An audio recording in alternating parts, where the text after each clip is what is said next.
प्यारे विद्यार्थियों, कैसे हैं आप? मैं आशा करता हूं आप अच्छे होंगे और स्वस्थ होंगे। इस वीडियो में हम गाउस के नियम के विस्तार से चर्चा करेंगे। चलो शुरुआत करते हैं। गाउस का नियम। किसी बंद पृष्ठ से गुजरने वाला कुल विद्युत फ्लक्स उस पृष्ठ के भीतर उपस्थित कुल आवेश का 1/ε0 गुना होता है। तो किसी बंद पृष्ठ से गुजरने वाला कुल विद्युत फ्लक्स, इसको मैं फाई से लिख देता हूं, उस पृष्ठ के भीतर उपस्थित, तो पृष्ठ के भीतर जितना भी आवेश है, मान लो क्यू आवेश है, सिग्मा क्यू का कुल आवेश का 1/ε0 गुना होता है। बच्चों, इसके प्रूफ को समझने के लिए हम एक बंद पृष्ठ लेते हैं। मान लो कि आर त्रिज्या का एक गोला हमने ले लिया और इस गोले के केंद्र पर धन क्यू आवेश रखा। अब इस गोले के कारण हमें विद्युत फ्लक्स निकालना है। जैसे ही विद्युत फ्लक्स निकालने की बात हुई, हमारे दिमाग में विद्युत फ्लक्स का फॉर्मूला आ गया, यानी कि डी फाई बराबर ईडीएस कोस थीटा। क्या थी विद्युत फ्लक्स की परिभाषा? किसी पृष्ठ के अभिलंबवत गुजरने वाली कुल बल रेखाओं की संख्या को विद्युत फ्लक्स कहते हैं। ठीक, विद्युत फ्लक्स निकालने के लिए हम क्या करते थे कि छोटा सा एक क्षेत्र अवयव हमें लेना होता था, और हमें यह भी पता है कि जो क्षेत्र सदिश की दिशा होती है सदैव पृष्ठ के अभिलंबवत होती है। तो जो गोला बच्चों हमने लिया है, इस गोले पर छोटे छोटे हम क्या ले लेंगे, क्षेत्र अवयव में इसको बांट देंगे। फिर किसी एक क्षेत्र अवयव के लिए हम विद्युत फ्लक्स निकाल लेंगे और फिर उसका क्या कर देंगे, समाकलन कर देंगे। तो देखो, हमारे पास यहां पर एक मैंने छोटा सा क्षेत्र अवयव, ठीक, ये आपका बिंदु P। अगर इस क्षेत्र अवयव की बात करें तो इस क्षेत्र अवयव के लिए जो क्षेत्र सदिश है वो पृष्ठ के अभिलंबवत बाहर की ओर ds मैंने लिखा। और धन आवेश के लिए हम लोग ये जानते हैं कि जो विद्युत क्षेत्र की दिशा होती है वो होती है पृष्ठ के अभिलंबवत बाहर की। ठीक, अब हमें निकालना है यहां पर विद्युत फ्लक्स। तो आपको याद है कि डी फाई बराबर क्या था, ईडीएस कोस थीटा। तो अगर हमारे पास अगर विद्युत क्षेत्र हो तो इस सूत्र में मान निकालकर हम आसानी से निकाल सकते हैं। तो सबसे पहले विद्युत क्षेत्र निकालते हैं। तो इस धन आवेश के कारण बिंदु P पर विद्युत फ्लक्स, तो गोले के पृष्ठ पर स्थित बिंदु P पर धनावेश Q के कारण विद्युत फ्लक्स। आ रही बात समझ में? याद आ गया होगा हमें, एक बिंदु आवेश के कारण किसी बिंदु पर विद्युत क्षेत्र की तीव्रता का व्यंजक क्या था। तो देखो, ये भी आर है, क्योंकि ये आर है तो ये भी आर है, त्रिज्या ही एक प्रकार की। तो E बराबर क्या था वहां पर सूत्र, 1/4 pi epsilon naught Q by R वर्ग। आया याद? और चूंकि ये जो केंद्र O है, यहां से यहां तक की P, OP, और देखें ये जो दिशा है इसकी किधर जा रही है, बाहर की तरफ जा रही है, अर्थात किधर जा रही है, OP दिशा में। विद्युत क्षेत्र की दिशा हो गई OP दिशा। समझ में आया कि धन क्यू आवेश के कारण बिंदु P पर विद्युत क्षेत्र की तीव्रता। ठीक है बच्चों, अब हमें विद्युत क्षेत्र की तीव्रता भी आ गई।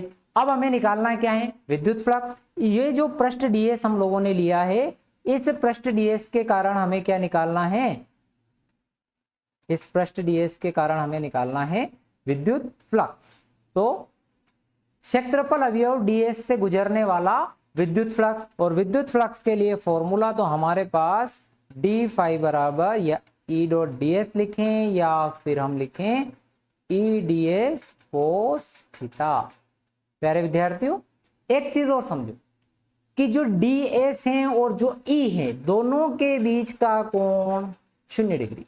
मैंने आपको उस समय भी कहा था कि आपको हमेशा जो कोण देखना है, ये जो कोस थीटा होता है, ये जो थीटा है, ये किस किस के बीच है, तो ये विद्युत क्षेत्र की तीव्रता और क्षेत्र सदिश के बीच में, विद्युत क्षेत्र की तीव्रता और क्षेत्र सदिश के बीच का कोण है। तो हम यह समझो कि जो विद्युत क्षेत्र की तीव्रता और क्षेत्र सदिश के बीच में कोण कितना बन रहा है, 0 डिग्री, क्योंकि डीएस ई के समानांतर हैं या फिर दोनों एक ही दिशा में। तो इनके बीच का जो कोण बन रहा है वो बन रहा है आपके पास 0 डिग्री। तो हमारे पास जो थीटा है वो कितना है, 0 डिग्री। तो बच्चों डी फाई बराबर ई डी एस कोस 0। ठीक, या लिख भी दे कि जीरो किसके बीच में है, तो क्षेत्र सदिश ds व विद्युत क्षेत्र की तीव्रता के बीच का कोण, की तीव्रता के बीच का कोण। ठीक, तो ईडीएस यहां पर हो गया cos 0 का मान 1। अब ईडीएस आ गया, क्या ई की वैल्यू हमारे पास है, तो ये हमने यहां पर निकाली हुई है। ई बराबर 1/4 pi epsilon naught Q by R. इस समीकरण 1 से ई का मान वहां पर पुट कर देते हैं। देखो, तो समीकरण 1 से मान यहां रख देंगे, तो अब हमारे पास ई हो गया, डी5 हो गया 1/4 pi epsilon naught Q by R वर्ग ds। प्यारे विद्यार्थियों, ये तो जो हमारे पास d5 आया है वो केवल इस छोटे से जो क्षेत्र अवयव है इसके कारण विद्युत फ्लक्स आया। हमने तो संपूर्ण गोले पर छोटे छोटे छोटे छोटे ds ले रखे हैं, तो हमें संपूर्ण गोले का अगर विद्युत फ्लक्स निकालना है तो उसके लिए क्या करना पड़ेगा, इसका समाकलन करना पड़ेगा। तो संपूर्ण पृष्ठ S से गुजरने वाला विद्युत फ्लक्स, तो बच्चों अब इसका हम कर देते हैं यहां पर सरफेस इंटीग्रेशन, यानी कि सतह समाकलन। ध्यान रखें, सतह समाकलन में दो डंडे बनाते हैं हम लोग, पृष्ठीय समाकलन में क्यू बाई आर वर्ग। अब देखो 1/4 पाई एप्सिलॉन नॉट क्यू बटा आर वर्ग नियतांक है, तो बाहर समाकलन नहीं होगा भैया इसका, तो Q by 4 pi epsilon naught 1/r का समाकलन नहीं। ds का समाकलन क्या हो जाएगा बच्चों, s, तो क्यू बटा 4 पाई एप्सिलॉन नॉट 1/r वर्ग s क्या है, s इस गोले का क्षेत्रफल है, तो d5 का भी समाकलन 5 होता है। तो 5 बराबर आ गया हमारे पास Q by 4 pi epsilon naught 1/r वर्ग इंटू s। s क्या है, तो s जो पृष्ठ है, जो गोला है उसका क्षेत्र, और गोले का जो क्षेत्रफल होता है बच्चों वो होता है 4 पाई r वर्ग, और 4 पाई से ये 4 पाई कैंसिल हो जाएगा, इस r वर्ग से ये r वर्ग कैंसिल हो जाएगा, बचा q बटा s वर्ग। तो अर्थात हमने ये कहा कि किसी बंद पृष्ठ का विद्युत फ्लक्स उस पृष्ठ के भीतर उपस्थित कुल आवेश का 1/ε0 गुना होता है। हमें ऐसा कहना है, परिभाषा इसकी इस प्रकार से बोलनी है, मतलब कथन इस प्रकार से होगा कि किसी बंद पृष्ठ से गुजरने वाला कुल विद्युत फ्लक्स उस पृष्ठ के भीतर उपस्थित कुल आवेश का 1/ε0 गुना होता है। ध्यान रखिएगा इस बात का कि ये जो आवेश है पृष्ठ के भीतर का कुल आवेश है। ठीक है, इसको अपन थोड़ा और समझने का प्रयास करते हैं। पहले नियम जो परीक्षा में आता है और जो हमें लिखना है वो तो ये हो गया आपका गाउस का नियम कि भाई किसी बंद पृष्ठ से गुजरने वाला कुल विद्युत फ्लक्स उस पृष्ठ के भीतर उपस्थित कुल आवेश का 1/ε0 गुना होता है। प्रूफ निकालने के लिए सबसे पहले आपके पास विद्युत क्षेत्र की तीव्रता आपको ज्ञात करनी है, फिर छोटे पृष्ठ ds से गुजरने वाला विद्युत फ्लक्स निकाल लेना है, और फिर हमें उसका क्या कर देना है, पूरे के लिए निकालने के लिए उसका समाकलन कर देना है। ठीक है, ये हमारी पूरी कहानी हो गई, यानी कि गाउस का नियम हो गया। अब इसको और समझने का हम प्रयास करते हैं कि जब पृष्ठ के भीतर कोई आवेश नहीं है, हम मान लो हमने एक बेलन की कल्पना कर ली, अब ये आवेश यहां इस पृष्ठ के भीतर कोई आवेश नहीं है, आवेश या मान लो कि ये पृष्ठ के बाहर कहीं भी हो सकता है, तो अगर ये मान लो धन आवेश है तो इसकी दिशा इस प्रकार से अपन ने बना दी। ठीक, ये विद्युत क्षेत्र की दिशा, समझिएगा। अब पृष्ठ के भीतर कोई आवेश नहीं है, पृष्ठ के भीतर हम आवेश शून्य मान के चल रहे हैं। ठीक है, अब इसके लिए अपन विद्युत फ्लक्स निकालने का प्रयास करते हैं। यहां पर देखो बेलन में 3 भाग होते हैं, एक भाग तो आपका ये पहला वाला वृत्त हो गया, ये दूसरा वाला वृत्तीय भाग हो गया, और तीसरा ये वाला भाग जो वक्र पृष्ठ वाला भाग हो गया हमारा तीसरा। ठीक, अब जब हम पहले भाग की बात करें यानी इस भाग की बात करें, यानी कि ये एक प्रकार का आपका वृत्त है, और वृत्त के लिए आप जब जानते हैं कि जो क्षेत्र सदिश होगा यानी कि किसी भी पृष्ठ के लिए जब हम क्षेत्र सदिश देखते हैं तो वो किधर रहेगा, सदैव पृष्ठ के अभिलंबवत रहता है। ये लाइन हमको रट ही लेनी है कि सदैव पृष्ठ के अभिलंबवत रहता है। तो चलो बना लिया हमने पृष्ठ के अभिलंबवत, मान लो ये ds है। अब आपका E की दिशा किधर है, तो आपकी E की दिशा इधर है। इन दोनों के बीच में देखें 180 डिग्री का कोण बन, तो पृष्ठ या भाग 1 का फ्लक्स, फ्लक्स का सूत्र हम छोटे के लिए निकाल रहे हैं, मान लो तो d फाई बराबर EDS कोस 180, या अपन इसको मान लो फ्लक्स ही लें तो d फाई 1 ले लेते हैं। तो कोस 180 का मान कितना होता है, माइनस, तो माइनस। इसी टाइप से पृष्ठ 2 के लिए निकालेंगे तो वही d फाई 2 बराबर EDS। देखो इसका क्षेत्र सदिश ऐसे आ जाएगा, है ना, और विद्युत क्षेत्र तीव्रता भी आपकी इधर ही है। तो दोनों के बीच बनने वाला कोण कितना, 0 डिग्री। तो यहां से आया बच्चों।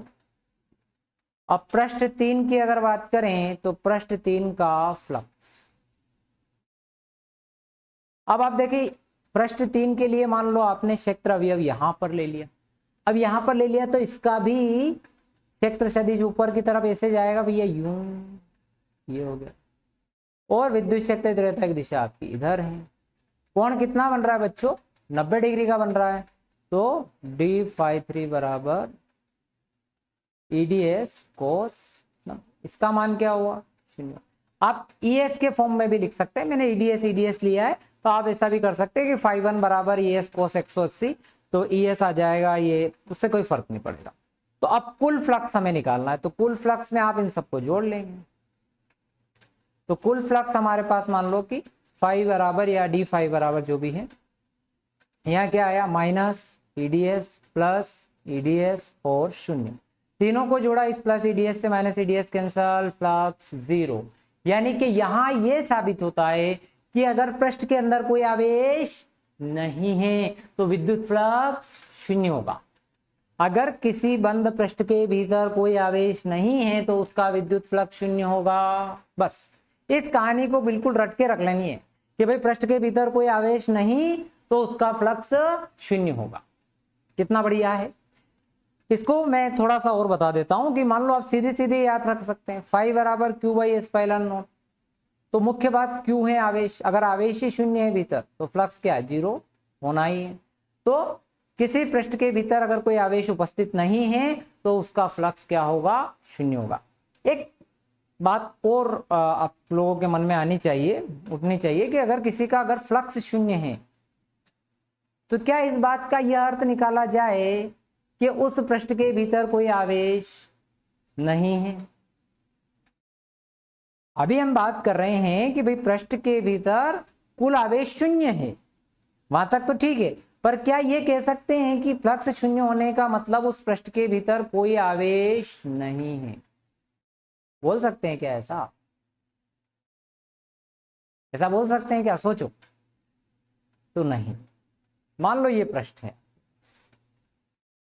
इस पृष्ठ में plus 3 coulomb minus 3 coulomb plus 2 coulomb minus 2 coulomb, इस टाइप से आवेश है। अब हम इसमें आवेश तो है, पर जब आप इन सब का टोटल निकालते हैं तो total 3 minus 3 plus 2 minus 2 is equal to 0। काफी मैंने छोटे छोटे आवेश लिए हैं ताकि समझ में आसानी से। यानी कि हम ये नहीं कर सकते, हाँ ये हो सकता है कि भाई पृष्ठ के भीतर का अगर कुल आवेश 0 है तो फ्लक्स 0 जरूर होगा, ठीक है, पर इसका अर्थ ये नहीं है कि फ्लक्स के अंदर कोई आवेश उपस्थित नहीं है। हाँ ये जरूर है कि पृष्ठ के अंदर का कुल आवेश 0। ठीक है, आगे बढ़ाते हैं चीज को।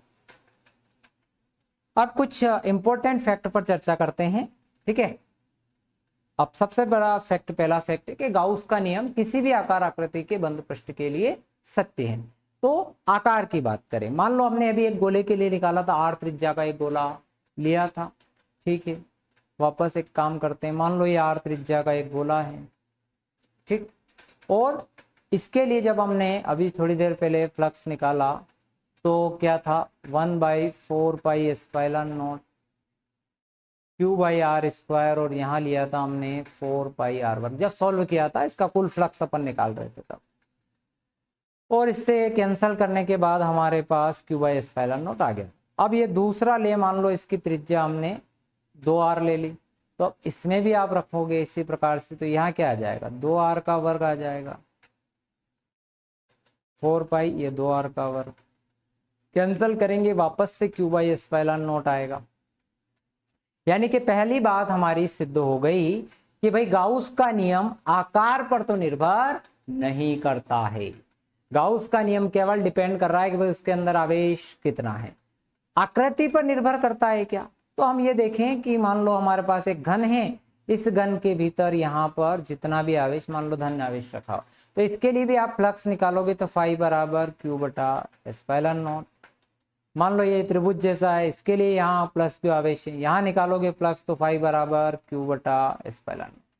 अर्थात हम ये कह सकते हैं कि गाउस का नियम किसी भी आकार आकृति के बंद पृष्ठ के लिए सत्य है। ठीक है, कभी हमें किसी का आकार आकृति दे दें, आवेश दे दें, तो और हम सीधे सीधे हमको आवेश में Q/ε0 से भाग लगा के हम फ्लक्स निकाल लेना है, दिमाग लगाना ही नहीं है। तो हमें ये ध्यान होना चाहिए कि जो गाउस के नियम के अनुसार जो विद्युत फ्लक्स होता है वो किस पर डिपेंड नहीं करता है, आकार आकृति पर निर्भर नहीं करता है। दूसरा, गाउस का नियम बंद पृष्ठ के भीतर आवेशों का योग होता है, जिसके बारे में अभी थोड़ी सी चर्चा हम लोगों ने करी कि मान लो ये आवेश हैं, इसके भीतर बहुत सारे आवेश जो हैं वो रखे हुए, तो उनका योग होता है। इनका टोटल से काम है, मान लो ये आवेश अभी मैंने ऐसे बनाए, अब ये एक आवेश यहाँ है, एक आवेश यहाँ है, और या एक आवेश कहीं और है। हमारा कुल टारगेट है कि उसके भीतर जितने आवेश हैं उन आवेशों का क्या होना, कुल होना। तो आवेशों, पृष्ठ के भीतर जितने भी आवेश हैं उनके कुल योग पर हम निर्भर करते हैं। हमें इससे कोई फर्क नहीं पड़ता कि आवेश कहां बैठा हुआ। ठीक है, अगले फैक्ट की बात करें, गाउसियन पृष्ठ की बात करें, तो गाउस के जो नियम होते हैं उनको अनुप्रयोग के लिए हमने एक ऐसा पृष्ठ बनाएंगे, हम उस पृष्ठ को हम गाउसियन पृष्ठ कहते हैं। मान लो आपको कभी, मान लो यहाँ पर मैंने एक धन Q आवेश ले लिया, ये ऐसे, और अब r दूरी पर आपको एक बिंदु P है, वहां पर आपको विद्युत फ्लक्स या विद्युत क्षेत्र रहता है, जो भी निकालना। तो इसके लिए हम लोग क्या करेंगे कि इस r त्रिज्या का एक गोला यहाँ पर हम एक गाउसियन पृष्ठ की कल्पना करेंगे, एक बंद पृष्ठ की क्या करेंगे, कल्पना करेंगे, उसे अपन गाउसियन पृष्ठ बोलते हैं। अगला पॉइंट है आपका, वो भी बहुत इंपॉर्टेंट है, कि जब निकाय कुछ सम्मित होता है, ठीक है, पूरा निकाय क्या होना चाहिए, सम्मित होता है, तो विद्युत क्षेत्र का परिकलन करना बहुत आसान बनाने के लिए ये नियम बहुत उपयोगी माना जाता है। अगले पॉइंट की बात करें, गाउसियन पृष्ठ विद्युत क्षेत्र की तीव्रता के अंदर या बाहर स्थित आवेशों के कारण होती है। अभी हमने गाउस के नियम की बात कर रहे हैं, है ना। अब गाउस के नियम की जब बात कर रहे हैं तो हम ये कह रहे हैं कि गाउस के नियम का जो फ्लक्स है वो उसके पृष्ठ के भीतर उपस्थित कुल आवेश पर निर्भर करता है। मान लो पृष्ठ के भीतर यहाँ Q1 है और एक आवेश यहाँ Q2 है और तीसरा आवेश यहाँ Q3 है। तो अब हमारे दिमाग में ये भीतर स्थित आवेशों से क्या कंफ्यूजन क्रिएट हो गया, भाई फ्लक्स तो हम किससे निकालेंगे, भीतर उपस्थित आवेशों के कारण ही निकालेंगे, पर विद्युत क्षेत्र की तीव्रता भीतर और बाहर स्थित सभी आवेशों के कारण होगी। ध्यान रखना इस बात को। गाउस का नियम व्युत्क्रम वर्ग नियम का पालन करता है। ठीक है, अब सवाल करते हैं कुछ इससे रिलेटेड। आप लोगों को ये सारी चीजें समझ में आई होगी। अब इससे रिलेटेड कुछ सवालों पर हम चर्चा करते हैं, बहुत सरल सरल हैं। ठीक है, वीडियो को स्किप बिल्कुल मत करना, सारे सवाल आपके लिए काम के हैं। एक कूलाम आवेश से गुजरने वाला विद्युत फ्लक्स होगा। तो बच्चों देखो, हमें यहाँ आवेश दिया बच्चों Q बराबर 1 कूलाम। ठीक, अब हमें निकालना है फ्लक्स, तो हम किसका प्रयोग कर लेंगे यहाँ पर, गाउस के नियम का। तो फाई बराबर हो गया Q/ε0। Q का मान 1/ε0। बोर्ड में ऐसा भी पूछा जाता है कि भाई एकांक आवेश से गुजरने वाला विद्युत फ्लक्स होगा, तो हम लिखेंगे 1/ε0। अब देखो बच्चों, फाई बराबर, अब इस 1/ε0 का है तो मान रख दें 8.85 × 10⁻12 और उसको कैलकुलेट करके आप हल कर सकते हैं। पर मैं ऐसा नहीं करते, इसको थोड़ा इजी बनाने के लिए क्या करूंगा, कैलकुलेशन को कि 4π से इंटू और 4π से डिवाइड कर दूंगा। अब 1/4πε0 की वैल्यू हम लोगों ने रट्टा मार रखी है, वो है 9 गुणित 10 की घात 9 और 4 गुणित इसका मान 3.14। जब आप इसे हल करेंगे तो 1.13 गुणित 10 की घात 11। ठीक, तो 1 कूलाम आवेश से गुजरने वाला विद्युत फ्लक्स 1.13 गुणित 10 की घात 11, ठीक है, न्यूटन मीटर स्क्वायर पर कूलम। ठीक है, अगला है 5 सेंटीमीटर भुजा वाले घन के केंद्र पर आवेश Q रखा हुआ है। घन के किसी एक पृष्ठ से गुजरने वाला विद्युत फ्लक्स होगा। आवेश यहाँ केंद्र पर बैठा हुआ है भैया। अभी मैंने ये बात करी थी कि जो बंद पृष्ठ हो, किसी भी आकार आकृति का हो, उससे गुजरने वाला फ्लक्स क्या होता है, Q बाई एप्सिलॉन नॉट होता है। तो घन से गुजरने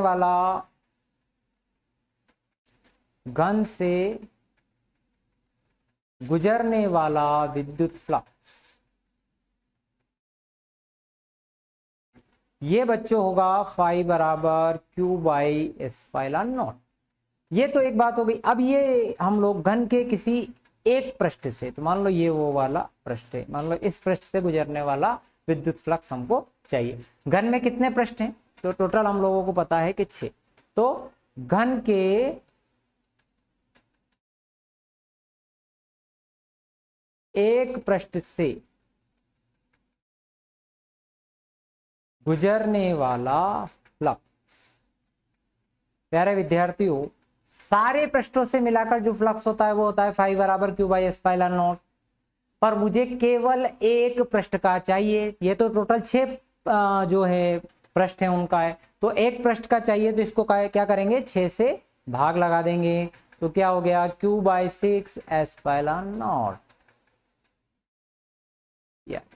ठीक है, मैंने कहा कि इस 5 सेंटीमीटर दे दो या 50 दे दो, हमें कोई काम ही नहीं है। ठीक है, क्योंकि ये जो है आकार पर निर्भर करता ही नहीं है।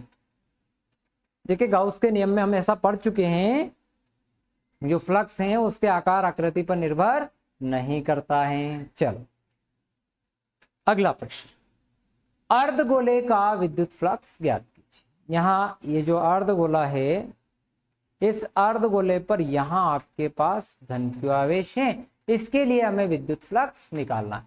तो बच्चों अब मैं एक काम करता हूं, इस अर्धगोले के लिए को मैं पूरा बना लेता हूं, है ना। ये पूरे अर्धगोले को अपन ने क्या कर लिया, कंप्लीट कर लिया। ठीक है, अब वैसा का वैसा तो बनेगा नहीं, वो डिजाइन है, तो इसको हमने पूरा मान लिया।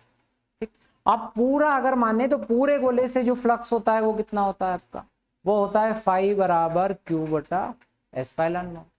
अभी हम किसके लिए देख रहे हैं, अर्धगोले का।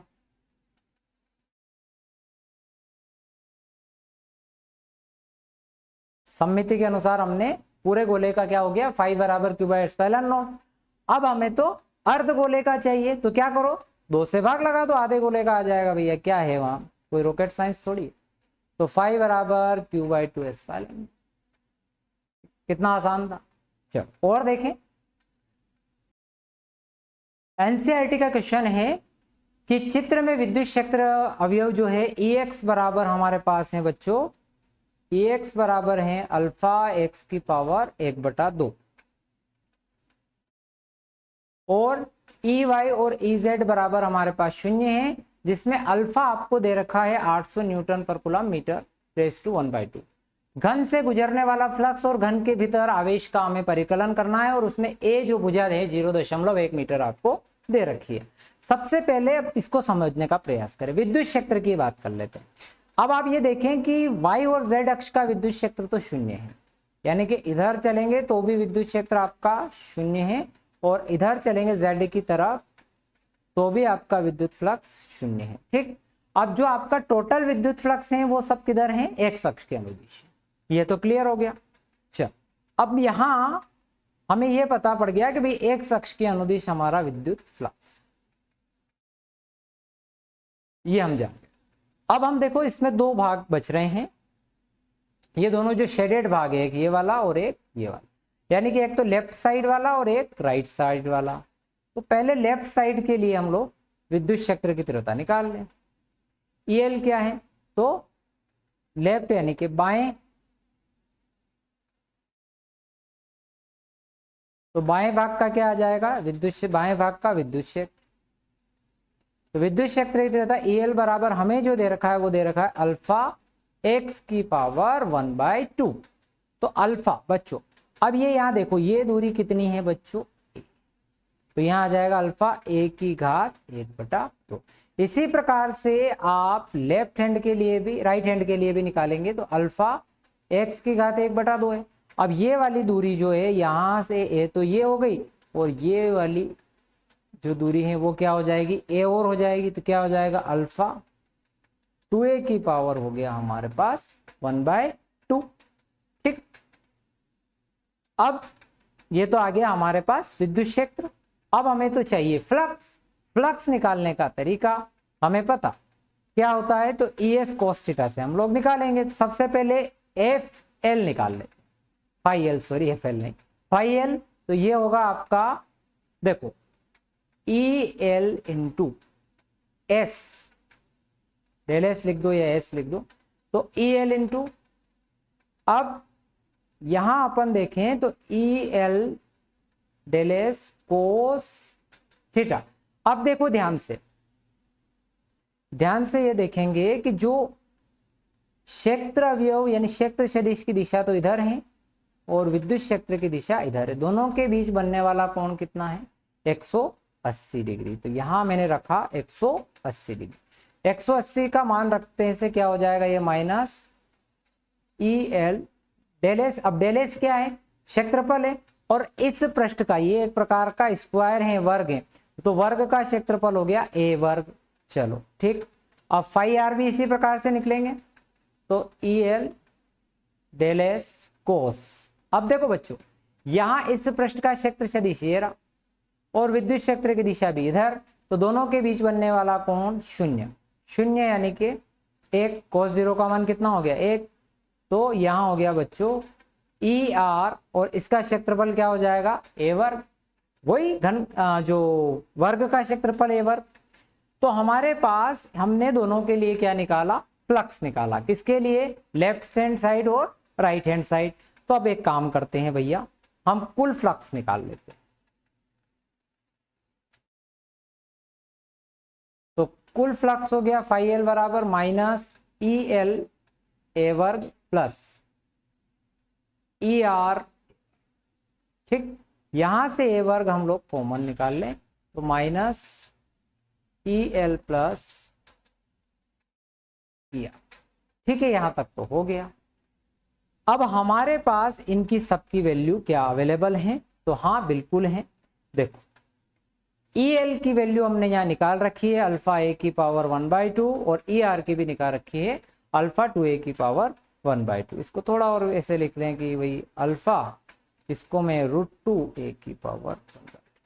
तो ये वैल्यू यहाँ पुट करते हैं, तो देखें a वर्ग, EL की जगह मैंने रखा अल्फा a वर्ग, और इसकी जगह हमने रखा √2 अल्फा, है ना, a की पावर 1/2,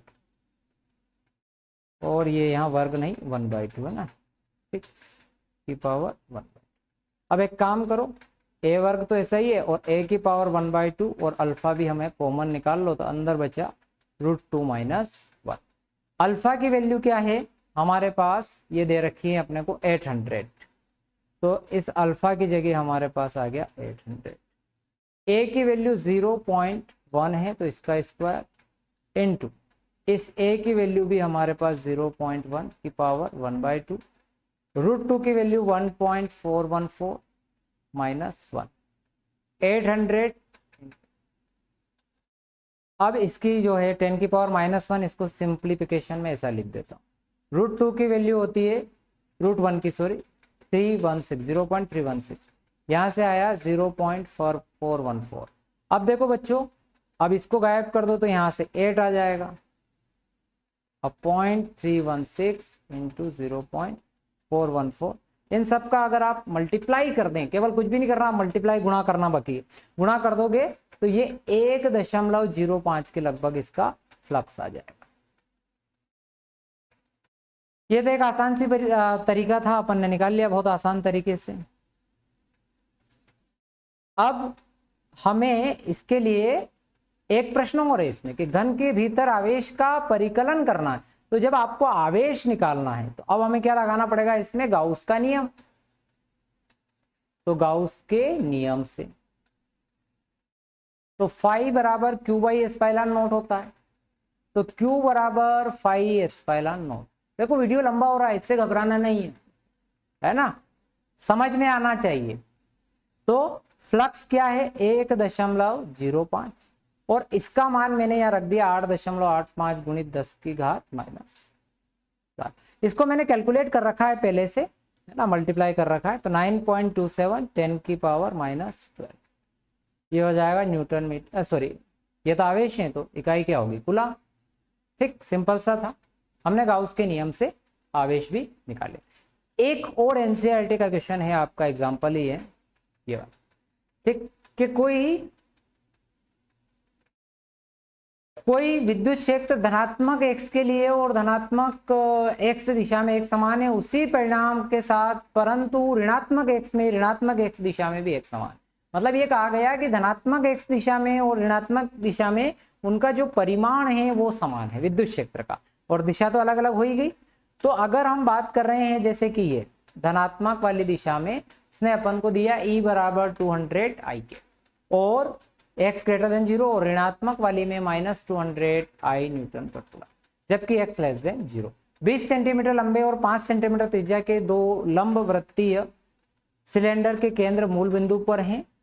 ठीक, ये देखो ये 5 सेंटीमीटर त्रिज्या का है, लंबवर्ती सिलेंडर है और 20 सेंटीमीटर लंबा है। ठीक, इसकी ये लंबाई कितनी है यहाँ पर 20 सेंटीमीटर आपको दे रखी है और त्रिज्या है। ठीक,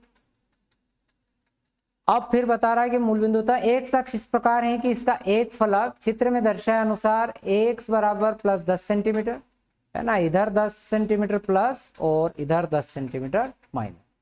प्रत्येक चपटे फ्लक्स से गुजरने वाला नेट बहिर्मुखी फ्लक्स कितना होगा, सिलेंडर के पार्श्व से गुजरने वाला फ्लक्स कितना होगा, और सिलेंडर से गुजरने वाला नेट बहिर्मुखी फ्लक्स कितना होगा, और सिलेंडर के भीतर नेट आवेश कितना होगा, काफी ही ना होगा। तो देखो बहुत सरल है। सबसे पहले हम देखते हैं पहले वाला। देखो हम लोग क्या देख रहे हैं कि ये जो आपका सिलेंडर है ना, इसको ध्यान से देखो। तो इसमें अगर हम लेफ्ट हैंड साइड की बात करें इधर की, तो E और डेल एस की दिशा दोनों एक ही तरफ है, यानी एक दूसरे के समानांतर है। तो अर्थात इनके बीच में जो कोण बन रहा है वो कितना बनेगा 0 डिग्री। cos 0 का मान 1, तो EDS आ गया। अब देखो E की वैल्यू या हमारे पास है -200 IDS। जब हम S की बात कर रहे हैं बच्चों, तो S किस दिशा में है, तो ऋणात्मक x दिशा में होने की वजह से इसकी जगह भी माइनस आ जाएगा। तो माइनस माइनस क्या हो जाएगा +200 डेल एस। ठीक है, यहां पर 200 इंटू डेल एस का मान, चूंकि ये वृत्त है तो वृत्त का क्षेत्रफल क्या होता है πr वर्ग होता है। तो r की वैल्यू यानी 5 सेंटीमीटर है, सेंटीमीटर को आपने मीटर में चेंज कर लिया तो 0.05 मीटर। तो ये यहाँ पर आपने पुट कर दिया, कैलकुलेट करेंगे तो ये आ जाएगा। इसी टाइप से आप क्या कर सकते हैं, सिलेंडर के दूसरे हिस्से के लिए निकाल लें, है ना, यानी कि राइट हैंड साइड के लिए। तो इसमें भी E और डेल एस दोनों की दिशा सेम है, तो यहाँ पर cos 0 आ जाएगा और सब धनात्मक दिशा में, इसीलिए उत्तर धन में आ गया। ठीक, ये 2 हो गया। अब इधर पार्श्व की तरफ, तो यहाँ पर जो कोण बन रहा है ये 90 डिग्री का बन रहा है।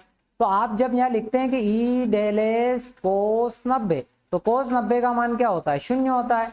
तो भाई सिलेंडर का जो पार्श्व पक्ष है उसका जो फ्लक्स क्या हो गया 0 हो गया। अब हमको कुल चाहिए तो तीनों का जोड़ दो भैया। अब चौथा प्रश्न क्या है, सिलेंडर के भीतर का नेट आवेश चाहिए। तो Q बराबर हमें क्या कर देना है एस्पाइलन नॉट फाई, है ना, गाउस का नियम अभी हाल पड़ा, फाई बराबर Q बाई एस्पाइलन नॉट। इस एस्पाइलन नॉट का गुणा फाई के साथ कर दो। तो इस एस्पाइलन नॉट का गुणा फाई के साथ कर देंगे तो अब फाई का मान हमारे पास होता है जो है यहाँ पर देखें, ये जो है आपका फाई का मान कितना है 3.14 और एस्पाइलन नॉट का 8.85 गुणित 10 की घात -12 हल करेंगे तो 2.78 गुणित 10 की घात -12 कूलम आ जाएगा। काफी इजी है बच्चों, हमें कुछ ही चीजों का ध्यान रखना पड़ता है कि भाई हमें एक तो क्षेत्र सदिश की दिशा हमें ध्यान रखना पड़ती है और एक विद्युत क्षेत्र की और उनके बीच में बनने वाला कोण। ये चीजें कर लो तो आप विद्युत फ्लक्स के महारथी बन जाओगे। तो बच्चों, अगर आपको वीडियो पसंद आया हो तो चैनल को सब्सक्राइब कर देना और अपने दोस्तों के साथ शेयर करना मत भूलना। Thank you very much. मिलते हैं नेक्स्ट वीडियो में।